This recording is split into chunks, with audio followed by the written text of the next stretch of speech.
Salam, salam, outsider, le débrief commence maintenant.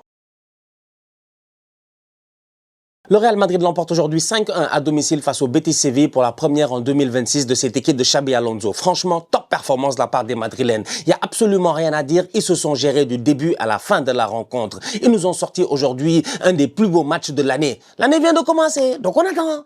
J'ai pas confiance en eux, mais j'attends. Pourquoi j'ai pas confiance en eux? C'est simple, parce qu'aujourd'hui, il y avait un élément, il n'était pas là, et bizarrement, l'équipe, elle a bien joué. On est obligé de le dire. Ça vous plaise pas. Que Mbappé paye vos factures d'électricité, qu'il paye vos factures d'eau, qu'il vous donne à manger. Je dis bien, qu'il paye votre transport ou votre passe Navigo, c'est votre problème. Moi, Kylian Mbappé ne paye absolument rien pour moi. Donc aujourd'hui, il est en tribune, il est posé, il est tranquille. Franchement, il n'y a rien à dire, il est avec ses potes et tout. Mais force est de constater que le Real, quand même, sans lui, joue mieux. Kylian, il nous fatigue. Kylian, c'est un grand joueur.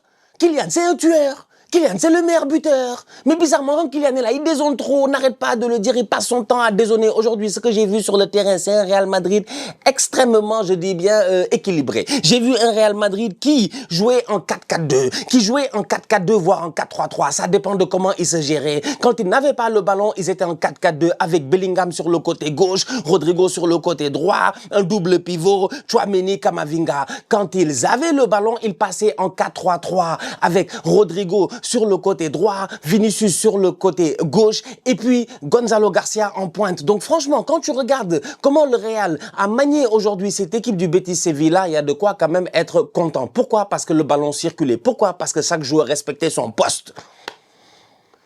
Dépassement de fonction, c'est bien. Respect des fonctions, c'est mieux.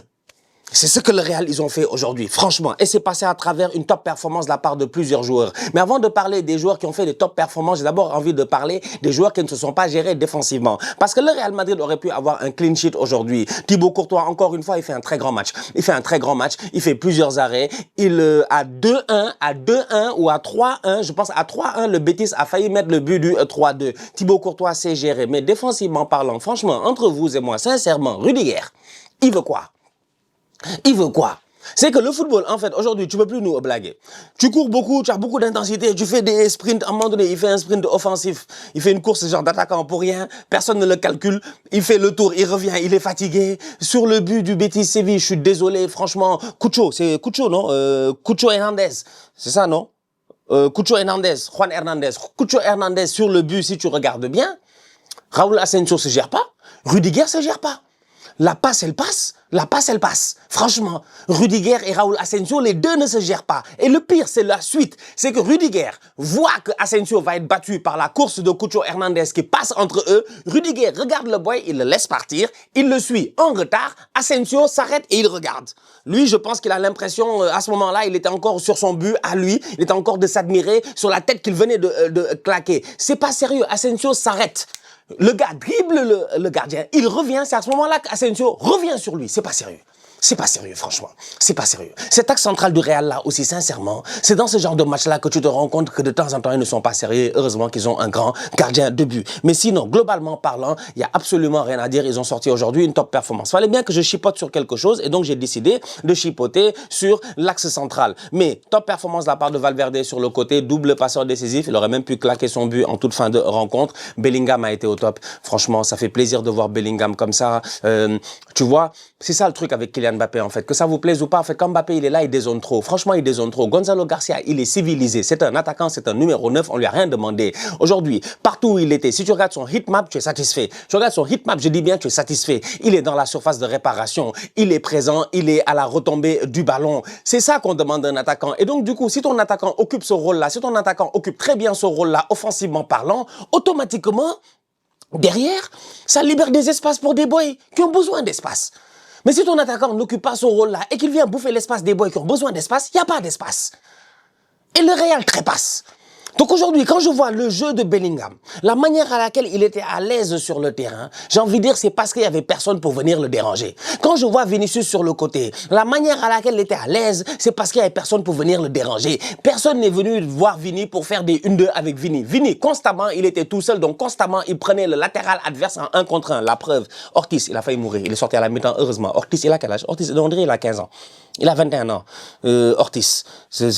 Ortiz a joué combien de matchs cette saison?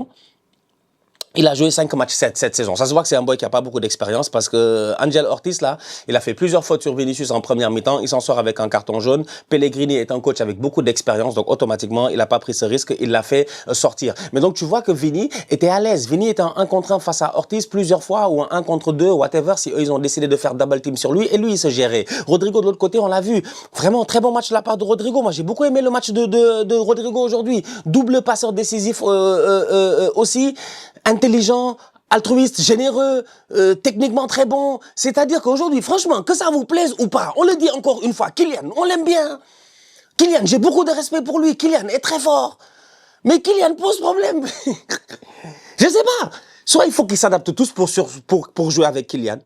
Soit il faut que Kylian se sacrifie dans sa manière de faire pour que l'équipe là puisse fonctionner. Mais sincèrement, aujourd'hui, quand j'ai vu le match du Real, mis à part quelques errances défensives, et c'est arrivé, globalement parlant, ça a très bien joué. Tchouaméni, Camavinga, les deux derrière double pivot, ils se sont gérés. Surtout Eduardo Camavinga. J'ai beaucoup aimé son match aujourd'hui, franchement. Très bon match de la part d'Eduardo Camavinga. Dangereux.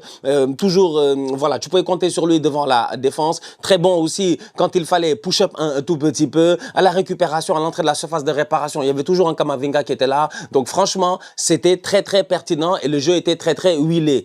Maintenant, bon, le Mbappar étant ce qu'il est, quand il va revenir, j'espère que tout ne partira pas en pétard. Donc, franchement, c'est un bon match de la part du Real pour commencer l'année. Manita, 5 buts, 5-1 face au Betis Séville. Triplé de Gonzalo Garcia. Que dire de plus? Félicitations, ça fait plaisir de le voir à ce niveau-là. Franchement, un triplé parfait de la part de Gonzalo Garcia. Un but de la tête, je vais d'abord parler de ce but de la tête. Sensationnel. Le coup franc de Rodrigo est magnifique, mais s'il vous plaît, appel contre appel sur Ricardo Rodriguez. Gonzalo Garcia. Il a fait appel contre-appel. Moi, je kiffe ça. Moi, je kiffe. Ah oui, mais ça, je kiffe. J'adore, j'adore. J'ai kiffé. J'ai kiffé. Franchement, c'était délicieux. De Gonzalo Garcia, pertinent. Mais il a fait appel. Ricardo Rodriguez l'a vu. Ricardo Rodriguez a vu. Après, il l'a plus revu. Contre-appel, il était derrière. La tête, elle est magnifique. Petit filet. Le gardien, il est battu. Franchement, c'est très bien joué. Super ballon de la part de Rodrigo. Le deuxième but qu'il met est incroyable. Il est incroyable. Parce qu'à un moment donné, j'ai envie de dire qu'au niveau du Betis, les Marc Bartra, et les Nathan, des tocards, ils sont là, ils l'observent. Le boy, il a eu le temps de faire le but de James à la Coupe du Monde 2014. Il y a des jeunes, ils sont là, ils regardent la vidéo, ils connaissent pas le but de James à la Coupe du Monde 2014. C'était il y a 16 ans, c'était il y a 12 ans. C'était il y a 12 ans. On était là, je me rappelle très très bien, il y a 12 ans. J'avais quel âge? J'avais quoi? 22, 23 ans, je sais même plus, 21 ans, je sais plus. C'était il y a 12 ans. James Rodriguez arrive, contrôle, comprise. C'est ça que le petit nous a fait. Presque de la même manière. Le niveau de difficulté de James, je pense, était plus élevé. Là, c'est un peu plus facile. Mais connaissant Gonzalo Garcia, 21 ans, aujourd'hui, franchement, j'ai envie de le saluer parce que c'est un très beau but. C'est un très très beau but. Le contrôle est magnifique. Les défenseurs du Betis sont en observation. Ils le regardent. Ils ne se gèrent pas, malheureusement. Il n'y a personne qui sort sur lui. Il n'y a personne qui le gêne. Il a le temps qu'il veut pour fixer le gardien Vallès et mettre ce ballon-là, petit filet. Le troisième but est sensationnel. C'est une magère. C'est une talonnade pied gauche. Il a marqué aujourd'hui un but de la tête, un but du pied droit, une demi-volée et un but du pied gauche, une talonnade. Franchement, c'est un triplé parfait de la part de Gonzalo Garcia qui commence cette année 2026 de la meilleure des manières possibles, tout comme son équipe, le Real Madrid, qui globalement aujourd'hui nous a sorti encore une fois, comme j'ai dit, la meilleure performance qu'ils ont fait cette année. C'est la première. La prochaine, c'est l'Atlético de Madrid, là-bas à Jeddah ou à Riyad, en Arabie Saoudite, pour, vous-même, vous savez, la Super Coupe d'Espagne. Donc, prochain match du Real face à l'Atlético. J'ai hâte de voir ce que ça va donner. Mais ça, c'est un match qui les a mis en confiance. Est-ce que Mbappé sera de retour? Comment cette équipe-là va jouer? En tout cas, nous tous, on sera là. On va regarder, on va observer pour voir est-ce que ça va toujours être aussi bien huilé. Xabi Alonso est sous pression anyway. Il a bien fini l'année 2025 face à une victoire, avec une victoire face à Séville. Il s'est géré globalement. Au classement, ils sont à combien de points là en ce moment? Ils sont toujours à 4 points du Barça. Donc du coup, ils vont essayer d'espérer un faux pas de la part des couleurs. Les couleurs se sont gérées hier. Nous tous, on l'a vu dans le derby face à l'Espagnol. En fin de rencontre, ils ont accéléré le jeu avec les Dani Olmo, les Lewandowski et ils ont réussi à gagner. Donc la pression, elle est sur le Real à chaque semaine.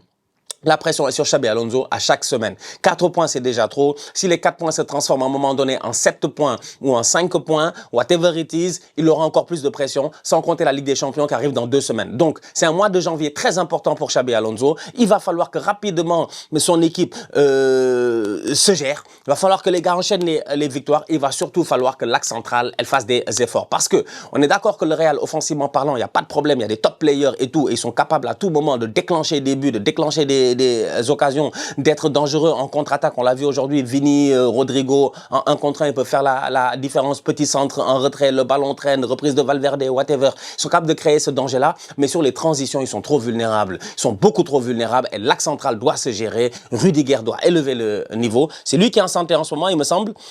Je pense que tout le monde est blessé, comme d'habitude. Trent est blessé, Militao est blessé, Hussein est blessé. Physical discomfort. Il a physical discomfort. Hussein. Voilà. Petite blessure, I guess. Donc voilà. Donc du coup, il n'y a pas beaucoup de défenseurs. Donc tu ne peux pas compter vraiment sur David Alaba. Donc c'est compliqué. Il va falloir que Rudiger, il se gère. Mais sinon, top performance de la part du Real Madrid aujourd'hui. Et ça finit en plus avec un but. Un but de Asensio, c'est bien parce qu'il n'y a que des boys presque de la Castilla qui ont marqué aujourd'hui. Donc Asensio, Gonzalo Garcia et Fran Garcia. Sotocar, qui rentre et qui marque un beau but. Extérieur, très bon centre, il marque un très beau but. Donc voilà, Manita du Real pour commencer l'année. En attendant, cette semaine, le match de Supercoupe face à l'Atlético de Madrid. La famille, on se capte très bientôt pour une nouvelle vidéo. D'ici là, on continue à liker, on continue à partager, on s'abonne. On est ensemble, on reste en santé. Toujours le plus important. Tous outsiders.